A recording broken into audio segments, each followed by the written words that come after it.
Olá, queridos amigos, nossos espectadores, como é bom estar com você. Você, Joana de Ângeles, entrando em plenitude novamente. Hoje estamos com uma convidada muito querida, uma convidada muito especial, amiga do coração. Olha só, que vem bater um papo gostoso aqui com a gente, falando de um assunto muito sério. É a amiga querida Maristela Santos. Tudo bem, Maristela? Seja bem-vinda ao Plenitude. Eu que agradeço sempre o convite. É um prazer muito grande estar com você na sua casa. Sempre muito bem acolhida. Te agradeço. É muito carinho. Maristela, se você não conhece, ela é graduada em Direito e atualmente dedica com exclusividade a sua vida aos estudos da doutrina espírita, ou seja, a fazer a divulgação da doutrina espírita. E ela iniciou os trabalhos no Centro Espírita Leon Denis e atualmente está vinculada ao Lar de Teresa, Rio de Janeiro. E hoje, aqui nos estúdios do Seja Barra, para falar sobre a situação que nós encontramos dentro do mundo infantil e adolescente, que leva esses jovens, essas crianças, a buscarem, a pensarem no suicídio. Nós, claro, Setembro Amarelo, estamos aqui buscando trazer uma consciência, um despertar de que a vida vale a pena viver e muito. Então, a gente já pincela aqui com a Maristela. A Organização Mundial de Saúde, a OMS, estima que em torno de 800 mil pessoas tenham se suicidado em 2012 e este último ano nós sabemos que esses dados internacionais estão cada vez mais acelerados, né? Então, a gente olha, lá em 2012, aqui está, nunca se falou tanto e se viu tanto os pensamentos e as falas em torno do suicídio. A gente sabe que corresponde a um suicídio a cada 40 segundos. E são tantos os motivos que levam a pessoa a isso. O suicídio é uma das maiores dores, né, da saúde pública, porque como pensar em controlar, como pensar em trazer outros valores a essa pessoa? E quando a gente fala que é uma tragédia prematura, a gente pensa que é prematuro só pelo ato do suicídio. Mas quando ainda é prematura, muito mais prematura por ser criança e adolescente. Qual a sua visão dentro desse momento tão difícil que pode estar levando os nossos jovens a não quererem continuar vivendo? Como você mesmo falou, nós precisamos conversar sobre isso, que é completamente diferente, né, de glamorizar o fato. É estudar, é prevenir, é ouvir as autoridades de saúde, os pesquisadores. E nós estamos reparando que todos estão buscando se mobilizar nessa compreensão. São vários especialistas em vários setores. E cada um trazendo o resultado de suas pesquisas. Isso é muito importante. E entendo que a doutrina espírita tem um papel de contribuição fundamental quando ela visa mostrar para o outro que ele tem uma tarefa na vida a ser cumprida. Ele tem o próprio progresso dele. Além do próprio progresso em relação à vida dele, à vida do outro. Né? O entendimento que a doutrina vai nos trazer sobre a continuação, que ninguém morre, é impossível alguém se matar. Então, esse entendimento, essa visão que a doutrina espírita oferece, acredito, seja de esperança, seja de mostrar não só para essas crianças, mas sim para essa família, o que pode ter acontecido para estar aumentando tanto. Por que não são as crianças que somente estão diferentes? O que esses pais, o que essa família vem se comportando de maneira tão diferente que podemos observar, refletir e conversar sobre isso para ver se é possível, né? Encontrarmos, então, uma base melhor dessa infância e de adolescência. Qual o papel da casa espírita nessa situação? A casa espírita, com a família, ela busca a acolher. Ela acolhe essas crianças desde cedo. Nós temos na casa espírita, nós oferecemos a evangelização infantil, onde a criança já, desde a barriga, já recebe, né, os passos, a gente pode dizer assim, desde o momento da gestação daquela mãe. Depois ela vai ouvir falar de Jesus. Ela vai ouvir falar sobre o valor da vida, sobre o amor de Deus para com ela. Ela vai ouvir que tudo passa, que é assim mesmo, que a gente gosta dela, que ela é amada, que ela é respeitada, que ela precisa ter um pouco de paciência. A gente vai falar isso para essas crianças. As crianças estão muito impacientes, porque os adultos também estão muito Com impacientes. certeza. Então a casa espírita ela vai colocar para essa criança atividades que desenvolvam nela a esperança e o entendimento que existe vida além daquele corpo físico. Porque você veja bem, é muito difícil explicar para uma criança sobre a reencarnação, porque a visão da criança até uma determinada idade, ela é muito só egocêntrica, ela é mágica, as soluções dela são muito mágicas. Depois é que ela começa, né, até a adolescência, a se constituir com o outro, né, a se ver junto ao outro, entender de ação e reação.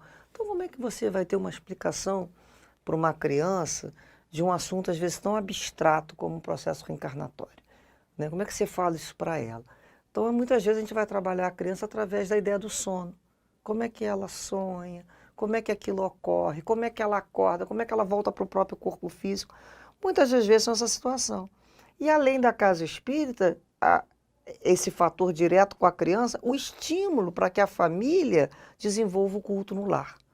Exatamente. E vai ensinar para a criança o valor da prece, o valor de buscar a ajuda espiritual que existe, mas para ela ter certeza, para ela poder, digamos assim, rever os seus próprios caminhos como um espírito. Então, aos poucos, de uma forma, no início, lúdica mesmo, deixando a criança participar da forma que ela quer, ela vai sendo encaminhada a raciocinar e a refletir e discernir o bem do mal, da vontade de Deus, do que ela pode, do que não pode. Entendemos dessa maneira. Muitas vezes acho que é mais fácil até mostrar para a criança que a vida continua do que para o adulto.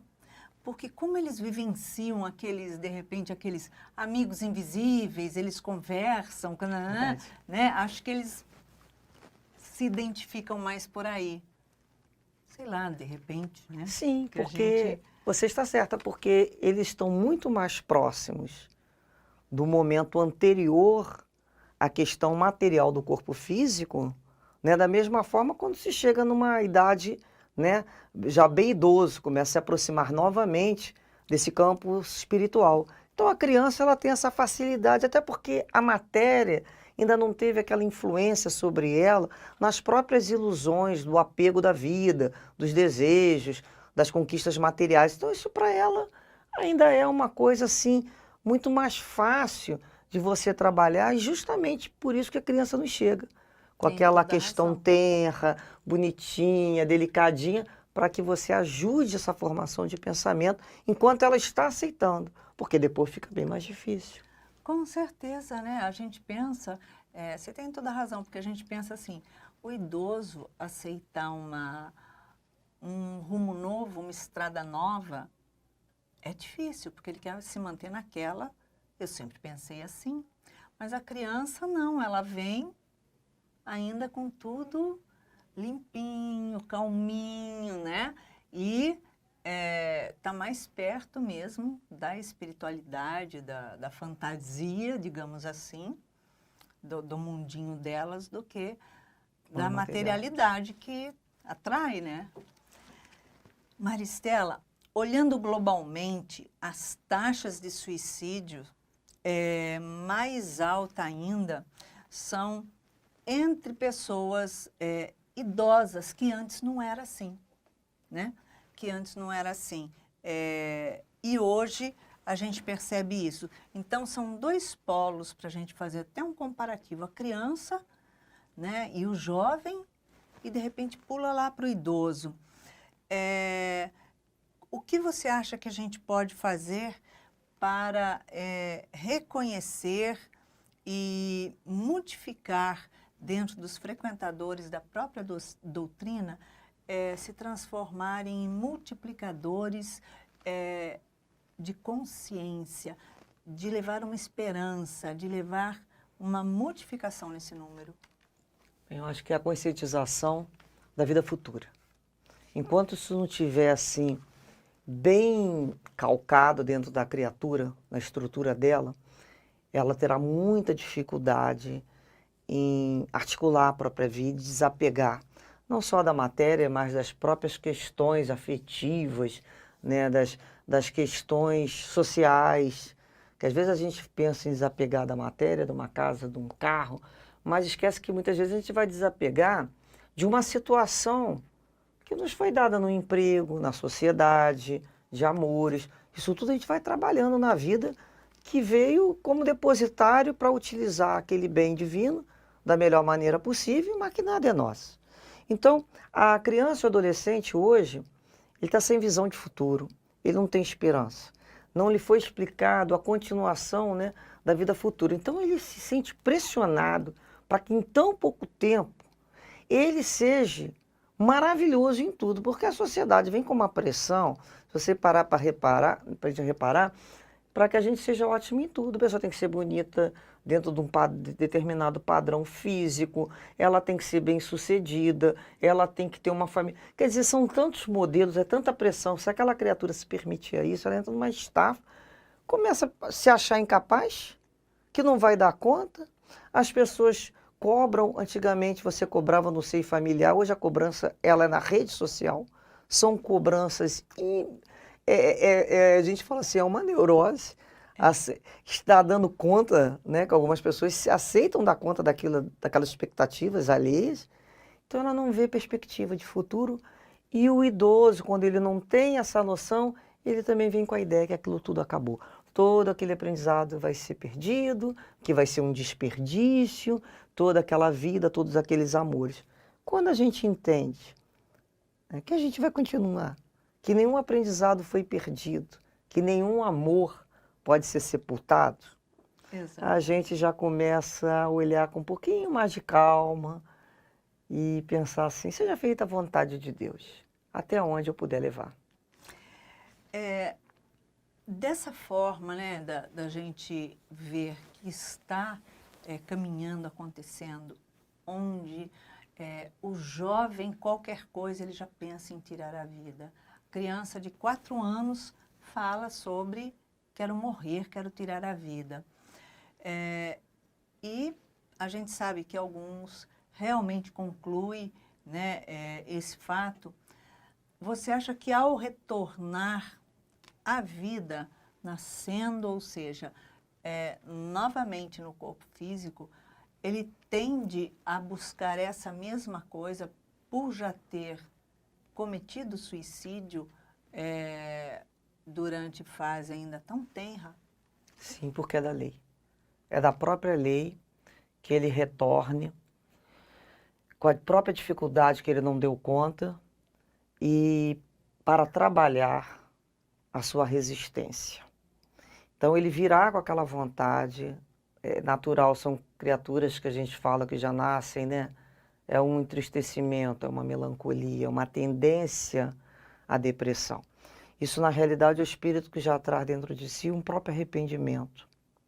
Então ele volta, né, com todo o seu psiquismo, ainda com dificuldade de enfrentar as questões da vida. Aprender a ter resiliência, né? Aprender a errar, aceitar os seus próprios erros, os erros dos outros.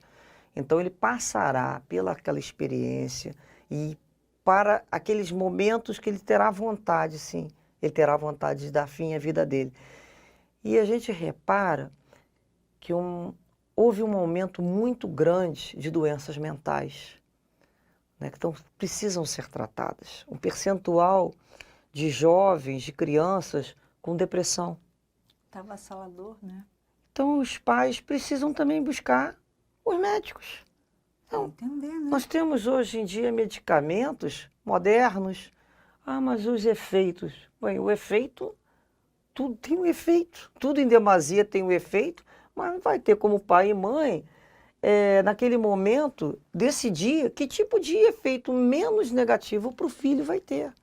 Então ele vai ter que aprender também, e a gente vai aprender junto com alguns filhos, a desenvolver com eles aquele sentimento de deixa ele passar por isso. Porque muitas vezes, nós como pais, como educadores, temos uma ansiedade que é nossa e que transfere para o outro, para que aquilo tudo seja resolvido rápido. Então nós vamos ver crianças em tenra idade já com as ansiedades, comendo cabelo. Né? Outro dia a gente estava reparando isso na escola, as crianças comendo cabelo, então tendo que ir para o médico, roendo, né? Nem mais as unhas, os dedos, tendo bruxismo em tão pouco tempo, tendo um sono tão intranquilo. O que aconteceu? Qual foi o momento que está faltando? Será que muitas vezes não falta aquela presença dos pais? Ou daquele que ama, ou daquele que é responsável? Quantas vezes nós chegamos em casa, não é mesmo? Agarramos as pernas da mãe e do pai e choramos, choramos, choramos, choramos, porque viemos lá de fora da rua com as nossas emoções sem saber o que fazíamos, porque eram muito novos. Então a gente agarrava e chorava. E o pai e mãe naquele momento parece que funciona, né? Como aquele fio terra, né? Que vai segurar aquelas emoções do filho, vai jogar para a terra e vai abraçar, vai acolher até ele acalmar. Então muitas vezes a gente quer se sentir acolhido como espírito que acaba de chegar, alguém dizendo para ele, meu filho, confie em mim, eu vou te amar, estarei junto de você, você nunca esteve sozinho nem ficará. Então é aquele sentimento de acolhimento num mundo tão árido, pouco cooperativo e muito competitivo. Muito. Nós temos observado que os pais, em geral hoje, evitam dizer não para os seus filhos. Ah, porque agora a nova pedagogia, ou então a psicologia, ou sei lá o quê, você não deve dizer não ao seu filho. Evite utilizar o não e eles procuram fazer o quê? Proporcionar ao filho tudo aquilo que eles não tiveram. Ah, mas eu quero dar ao meu filho tudo que eu não tive. Então, poupar de esforços, né? Não quero que meu filho sofra de jeito nenhum. Será que isso estaria causando a falta do não? Estaria causando, provocando esse vazio porque não tem limites? Bem, realmente eu compreendo que está faltando a esses pais se tornarem mais disponíveis emocionalmente e entendendo que essa permissividade, essa falta de limite é a dificuldade deles mesmos. Porque ninguém em sã consciência quer caminhar, ser levado por um outro que não sabe para onde vai. Exatamente. Então eu preciso sentir naquele que me conduz, naquele que me recebe na vida, um mínimo de regras, de disciplina, para que eu me tranquilize. Você veja que a disciplina é importante. Nossa. Ela nos organiza, ela nos dá paz. porque tem um tempo para cada coisa. Então, quando aquele pai, ele é muito permissivo, quando aquele pai, ele projeta no filho, né, coisas que ele não teve, como se isso fosse dar felicidade, muitas vezes esquecido que ele é um displicente, que ele, né, ele é um distraído, muitas vezes a gente chama de distraído digital, né? Ele concede tudo porque realmente ele não se propõe a dar uma coisa que se chama qualidade de tempo. Maristela, nós lembramos que Jesus dizia sim, sim e não, não. Ele dizia sim com muito amor e o não com muito amor, mas ele não era permissivo. Hoje, nós percebemos um leque nas mãos dos pais. Qual seria a função que delimitaria, no caso, cada coisa? A função do pai, a função deles, do próprio filho, dele se enxergar algo mais e da sociedade. Então, nós sabemos que os espíritos chegam à família, né? Não foi por um acaso. Houve ali uma programação, eles foram atraídos por suas necessidades de aprendizado. Então, cabe aos pais conduzir esses filhos logo nesse início com muito amor, mas com muito cuidado. Por quê? Porque é o momento que eles retornam, que a gente esquece, né, das vidas anteriores, a gente traz isso nos instintos, mas a gente já não vem trazendo aqueles preconceitos, né, excessivos, aquelas ideias ainda tão ruins de um contra o outro. Então, é um momento que o pai vai ensinar, né, aquele espírito que chega ao cuidado que ele deve ter com ele mesmo, né, com o outro e com Deus, como você falou. Então, quando a gente pensa assim, nesse cuidado que o pai vai ensinando ao filho com ele mesmo, é necessário as regras. A regra da convivência. Como é que eu vou conduzir alguém se eu não crio, se eu não tenho regras, se eu não tenho uma disciplina? Será que muitos pais estão com medo de exercer o seu papel de pai? Porque pai é aquele que conduz. Pai é aquele que ajuda a administrar a vida do outro no início. Uma criança em pouca idade, nós temos que ajudar em absolutamente tudo. Então nós vamos tratar dele o corpo físico, não vamos ensinar ele sobre higiene, até que ele tenha independência de cuidar da sua própria higiene. Sim. Mas isso tem que ser ensinado. Você precisa ensinar sobre a alimentação dele. Então eu tenho que dizer para o meu filho o que ele come, não é meu filho dizer o que ele quer comer. Então nós temos que ter uma flexibilidade, sim, mas não a ponto do outro eleger a sua alimentação. Nós sabemos a necessidade dos alimentos saudáveis.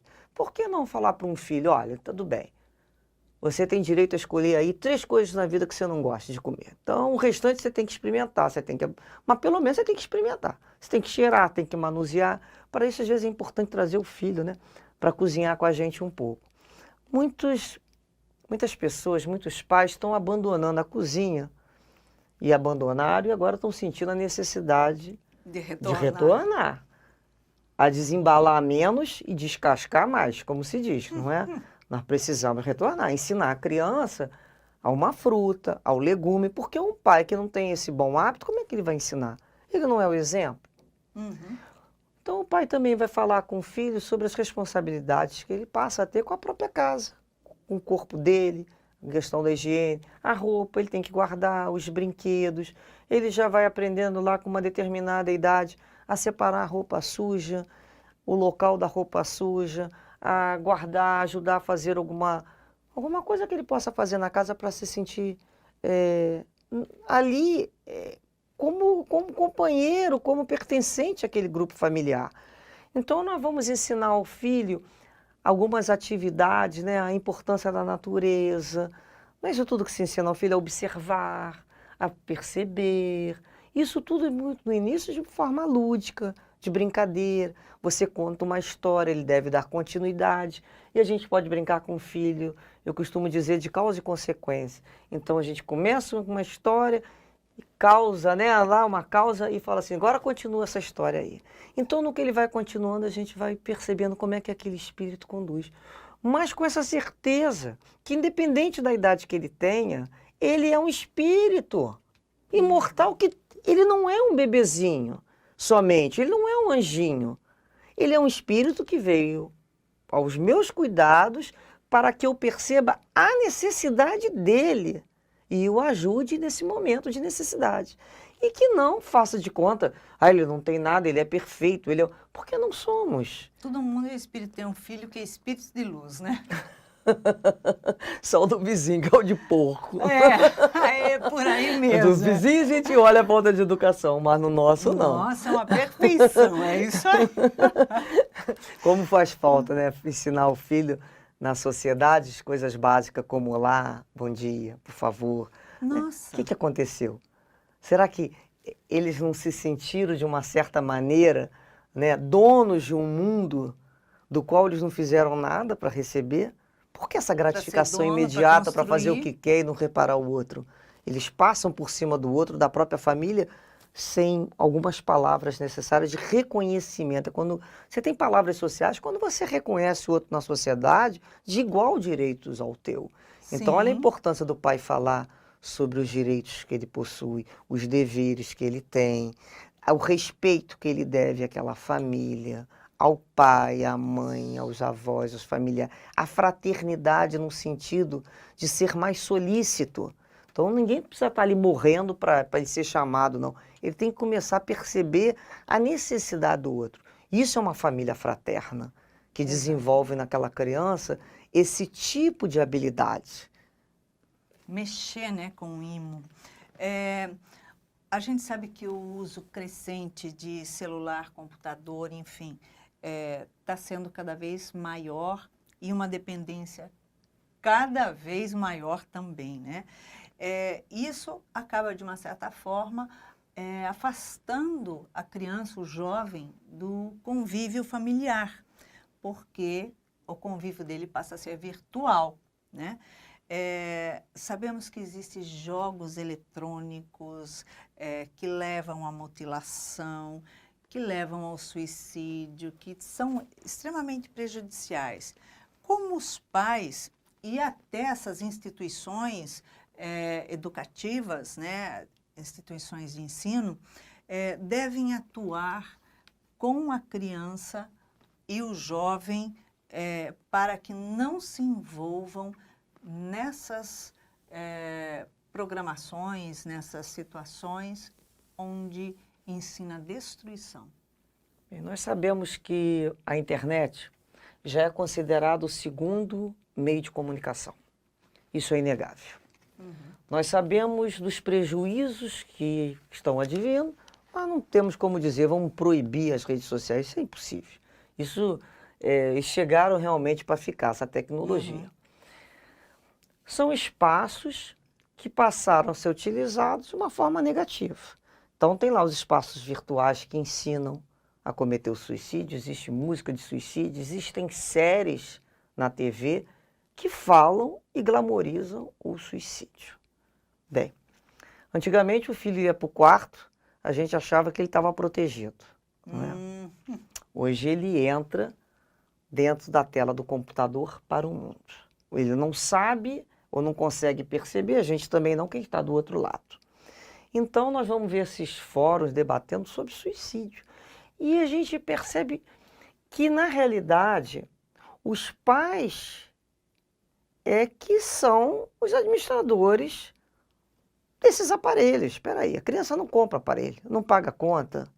Exatamente. Então, cabe aos pais organizar com seu filho regras para aquele uso. Um uso mais benéfico, para que ele aprenda a buscar ali dentro o que for bom.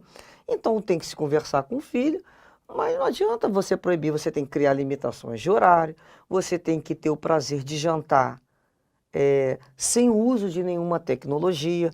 Muitas vezes são os pais que já vão para a mesa com os seus próprios aparelhos. Sim. Já estão completamente distraídos. Então, às vezes, o filho começa a querer falar e ele responde de uma forma sem olhar no olho, de uma forma rápida, porque a ideia dele é acabar aquilo o mais rápido possível para entrar na sua própria rede social. Então, mais tarde, ele não pode culpar esse filho. E você veja bem quando você pergunta, esse vazio, o nome desse vazio é tédio. E ele é importante. Se nós nos lembrarmos, antigamente, quando a gente não tinha o que fazer, que a mãe desligava lá a televisão e não deixava ir na rua brincar ou qualquer coisa, né? Eu me lembro que a gente ficava lá batendo a perna e pensando, criando. Tanto é que a gente vinha com uma ideia, que a mãe da gente falava? Não tem o que fazer, já vai inventar moda. Olha como era bom, a gente inventava moda. A gente era criativa, a gente arranjava lá uma lata, botava um barbante, saía, né, pisando naquela lata com barbante, brincava, inventava roupinha de boneca, ou inventava, fazia desenhos mais elaborados, criávamos histórias, vivíamos as nossas fantasias, nós inventávamos. Então, nós temos uma ansiedade hoje de não deixar o outro desocupado. Você veja bem. Você quer alguma coisa? Você quer que eu ligue a televisão? Você quer que eu bote uma música? Você quer não sei o quê? Você não pode ficar parado. Ou seja, nós nos acostumamos a nos distrair e distrair o outro. Desde que o outro, na criança, nasce lá no bercinho, a gente já bota um móbile para ela ficar hipnotizada pelo móbile. Eu acho que não é nem um móbile, não tem mais móbile, não. Com um dedinho assim. Antigamente era até um chocalhinho. Na realidade, é tirar a atenção de si mesmo. Então, enquanto nós temos a possibilidade, a gente sai pela rua, olhando pessoas, olhando vitrines, nos distraindo. E o dia que precisarmos ficar parados, sem o que fazer, sem ter o que mexer. A nossa casa interior foi tão abandonada, esse momento de introspecção, que vira um desespero. Preferem se machucar do que refletir. Olha o ponto que nós chegamos. Então, esse tédio que às vezes a criança passa, ela é necessário. E às vezes nós vemos os pais muito preocupados em oferecer uma programação para a criança, em manter o quadro horário dela totalmente lotado. Ela não tem tempo para ficar parada consigo mesmo. Para se olhar, se conhecer. Então, mais tarde, ela vai chamar isso de tédio. O que, na realidade, seria um momento para ela buscar dentro de si reflexões, soluções, pensamento e criatividade.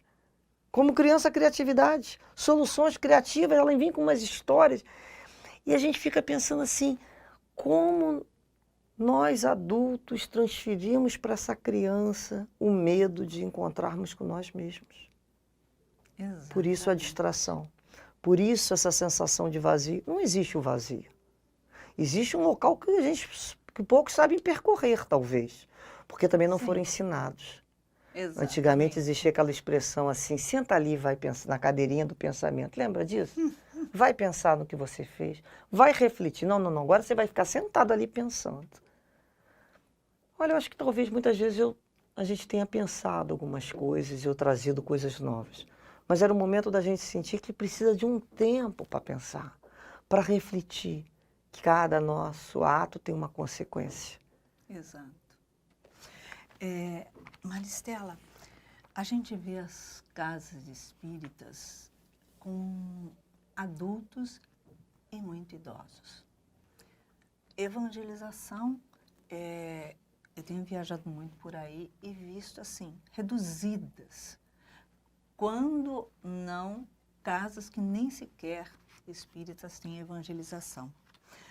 E quando tem evangelização do pequenininho, você não encontra jovens. Ah, porque eles não querem ir, porque não sei o quê. Ou seja, o que você acha que se deve a esse esvaziamento de crianças e jovens da casa espírita? Aos pais. Os pais não aprenderam a valorizar o manancial que a casa espírita oferece. A escola, ela não será capaz de oferecer esses valores morais. Então, quando você traz o filho para a evangelização, você tem a oportunidade de falar para ele, meu filho, olha só, aqui tem outras pessoas, outras famílias que pensam como a gente. Então, quando ele diz lá, só aqui em casa é assim, né? Não, olha lá, aquela família também vem aqui. Aquela família também tem os nossos valores. Muitas vezes os pais querem que a casa espírita tenha um horário exclusivo para eles. Eles acham que tem que ser naquele dia da semana, do qual ele não tem mais nada para fazer, ou seja, aquela listinha que ele tem que preencher. Mas peraí, o horário do filho para a escola ele não é respeitado? O horário Sim. de levar uma criança ao médico não é respeitado? Exatamente. E o horário da parte mais importante que é falar de Deus? Por que não está sendo respeitado? Então são esses pais que vêm com aquela ideia assim, aí eles vão decidir a religião deles quando eles ficarem maior. Como é que Para isso tem que alguém, conhecer quando é menor. como é que eles vão decidir alguma coisa do qual não foi, quer dizer, você espera ele chegar com 20 anos para decidir se ele quer ir para o colégio? Ou seja, você espera ele passar de uma determinada idade para ele saber se quer tomar uma vacina ou não? Alguém pergunta. Bem, tem gente que pergunta, tem coisas que não se deve perguntar. Ou cabe ao pai e à mãe decidir mesmo, acabou. porque é natural da função dele essas decisões. Que vai vacinar, que vai para tal escola, que vai estudar tal situação, é o despertar das potências da alma. Então, inclusive da moral. Então, é quando a pessoa valoriza trazer o filho para a casa espírita, demonstrando esses valores. E muita gente fala, mas se ele não quiser vir? O problema Bem, é dele. até que idade que ele não quer vir? Peraí, porque como é que um filho vai falar que não quer ir para a escola? As coisas não são bem assim. Claro que não. Tem alguém, se eu vou, ele vai. Porque não é uma questão dele querer ou não. Porque tem vontades que serão atendidas e vontades que não serão atendidas. Exatamente. Eu vou Porque atender essa na é a medida que vontade. forem boas. Mas aquilo que não fizer bem para o meu filho, eu não vou atender a vontade dele. Me cabe essa decisão. Eu não tenho o menor medo de fazer sobre essa decisão. Com Então certeza. esse filho veio para que se faça a decisão. E alguns pais falam assim, meu filho ficou na casa espírita, mas depois não quiseram prosseguir. Mas aprenderam o caminho das pedras, quando eles semente tá lá. precisarem, eles vão retornar. Isso é importantíssimo que você está falando. Concorda? Importantíssimo. Porque a semente está Já lá. foi colocada, nós já falamos de Jesus, nós já falamos do respeito, nós já falamos de fraternidade, já falamos sobre o amor de Deus, já falamos que a vida continua, já falamos que esse corpo é perecível. Então, até essa idade, isso já ficou. É interessante que depois que você tem a ideia do Cristo, de Deus, você nunca mais perde. Você pode sair da casa espírita, pode vir ali se estar com pessoas materialistas e até de outras concepções religiosas. Você até pode ir para lá numa situação social, mas dentro do ser, isso nunca mais retorna, porque é uma vivência com Cristo. Exatamente. E o carro, depois que anda para frente, não tem como voltar para trás. Aquele aprendizado, talvez naquela reencarnação, tenha sido a oportunidade daquele espírito ouvir falar de Jesus. E é com a gente.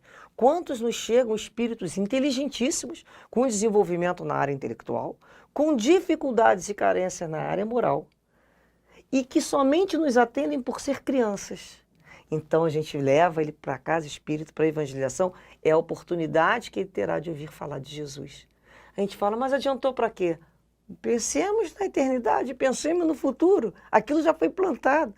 Que ansiedade é essa, né, de plantar e colher na mesma hora? Não existe. O fruto não é nosso, só nos cabe plantar a semente, porque a chuva e o sol pertencem a Deus. E a colheita também. Então é quando você tem essa consciência tranquila, que você permitiu que o seu filho tivesse essa vivência espiritual, essa compreensão mais profunda. E cabe àquela alma, e cabe a nós respeitarmos o seu livre-arbítrio de dar condução, de continuar com esse desenvolvimento ou não. Perfeitamente. Então, você acredita que o fato de nós levarmos desde criança, desde bebê, a evangelização, darmos essa estrutura de valores morais, de sentido da vida, pode tirar a criança e o jovem de uma fixação, de uma busca de retirar a própria vida? Sim, eu acredito que sim. Você caminha junto com o outro, ele aprende a pensar como você. Quando você cativa aquele coração pela sinceridade dos teus atos, pelo teu exemplo verdadeiro, você conquista aquela mente. Eu costumo dizer que até uma idade, a gente fala que vai com a gente e vai mesmo. Lá em casa sempre foi assim, sempre foi, e sempre fizemos o culto no lar. Mas eu tenho a grata felicidade de até hoje o culto no lar existir dentro da minha casa com meu filho. Inúmeras vezes, problemas foram resolvidos ali. Com certeza. Situações no colégio, situações com amigos, relacionamentos amorosos. Aquele evangelho foi a base para que nós raciocinássemos aquela situação em cima. Foram momentos onde, após o evangelho, quantas vezes, como mãe, pedimos desculpa. Falamos, olha, realmente estamos errados. Porque é um momento da congregação. Então nós mostramos para o filho, olha, meu querido, minha querida, todas as vezes que você tiver uma dúvida, que você tiver medo de como agir, está aqui, está no Evangelho. Vamos ver o que Jesus nos ensinou. Ele é o nosso modelo. Então, vamos aprender a colocar essa situação da sua vida. Vamos buscar aqui, porque certamente aqui no Evangelho esse tema foi falado por Jesus. O que ele nos falou sobre isso? Foi o perdão, foi a reconciliação, foi o amor. Então estão ali todas, né, as nossas soluções para as dificuldades, obstáculos que vão buscar nos fazer crescer, mas estão ali as soluções. É isso mesmo. Como é bom saber que existe vida antes e depois da vida, né? E que não existe como e nem motivos, então, para se tirar a vida. Chegamos ao final do Plenitude. E estamos em plenitude, porque vivemos a vida. Maristela, deixa uma frase para os nossos espectadores. Nunca desista de um filho. E que possamos dizer para o filho, nunca desista da vida. Eu estou contigo, eu te amo, Deus te ama. Nós estamos juntos, vamos lutar juntos. E tudo passa. Amanhã será um novo dia, um novo sol. Obrigada, é isso aí, minha amiga.